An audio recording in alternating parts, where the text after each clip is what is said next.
अजय शुक्ला जी के पास आता हूं।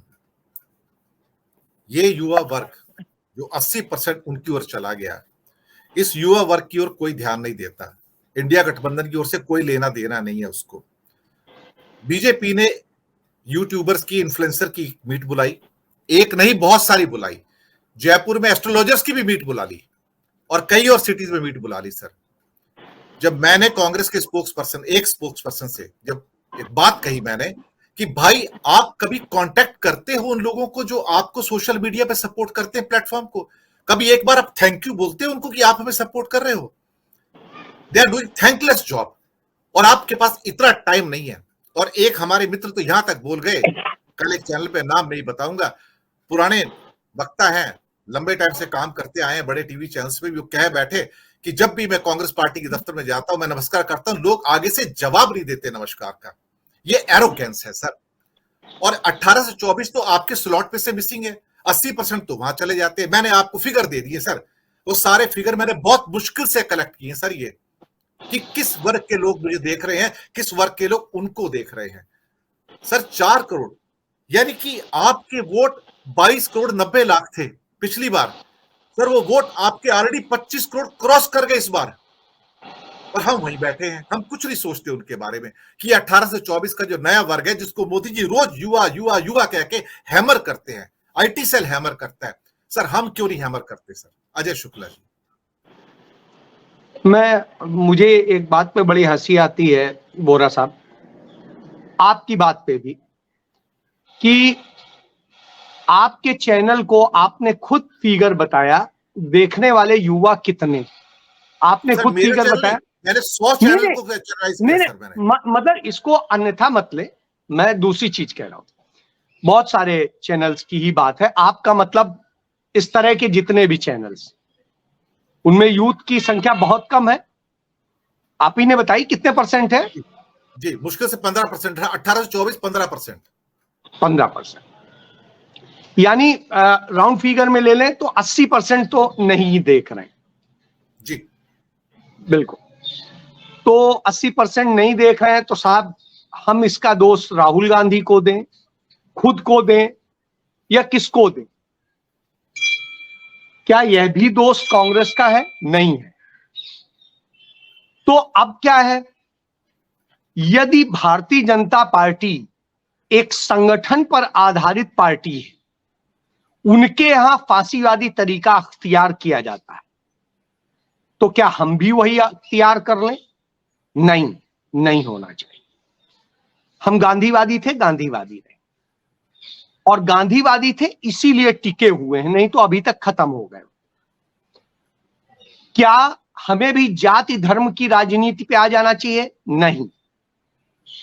यदि हम आएंगे, मैं समझता हूं इस चुनाव में जो थोड़ा सा इंक्रीज कर सकते थे, वो न इंक्रीज कर पाने में एक बड़ा कारण है कि राहुल गांधी ने जो जातिगत जनगणना की बात को बड़ा मुद्दा बनाने की कोशिश की, उसने नुकसान किया है। दूसरी चीज, आप आइए कि जिस तरीके से कि यूथ को, और इनको सबसे ज्यादा यूथ को मौका शायद कांग्रेस देती है, लेकिन यूथ उस स्तर पे पहुंचे तो आपको डिप्टी सीएम बनाया, आप पहले ही दिन सीएम बनना चाहते हैं। भाई सीएम बनने के पहले सीएम बनने के और उस तरह काम करने के गुर तो सीख लीजिए ना। आप चाहते हैं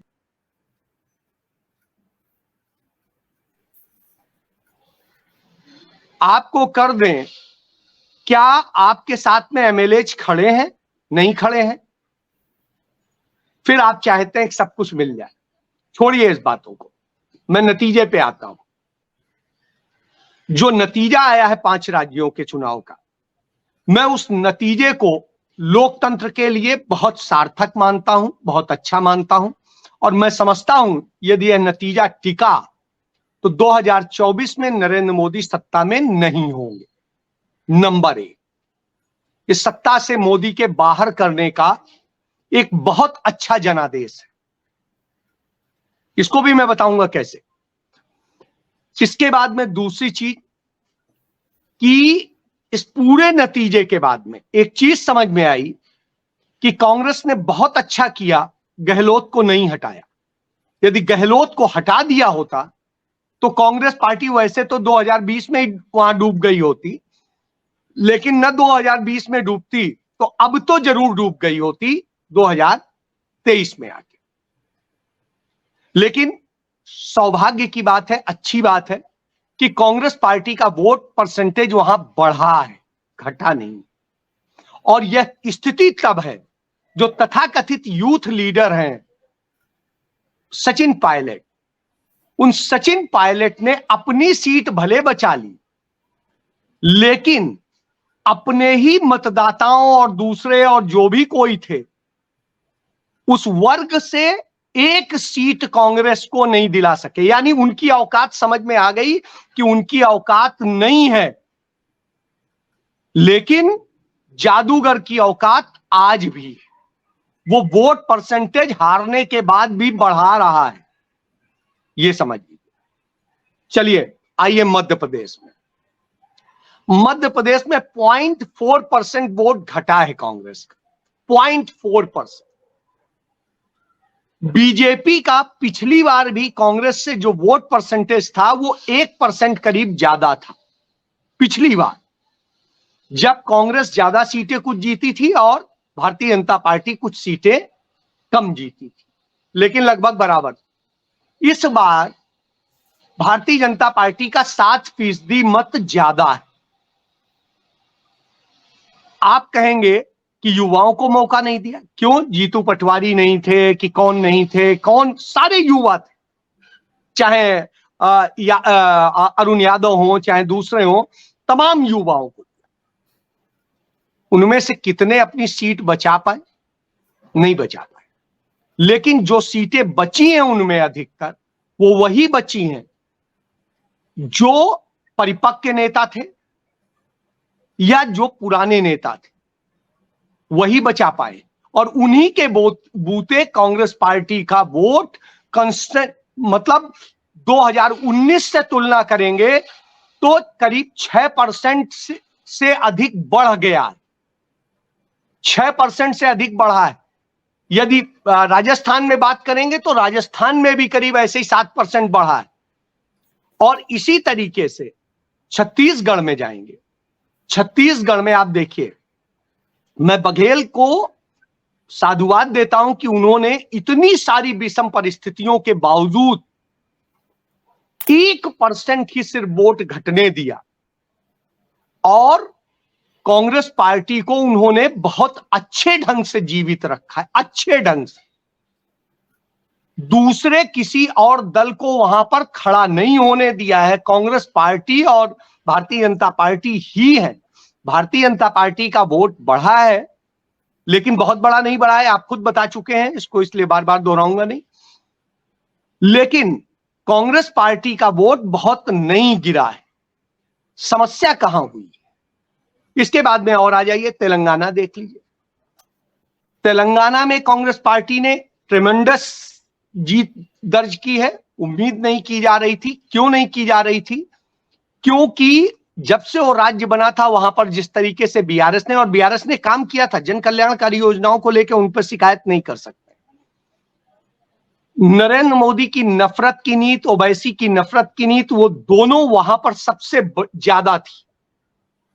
बावजूद इसके कांग्रेस पार्टी की जो भारत जोड़ो यात्रा थी राहुल गांधी की, जब चली थी कन्याकुमारी से, तो सबसे बड़ी रैली तेलंगाना में ही हुई थी, हैदराबाद के चार मीनार में हुई थी।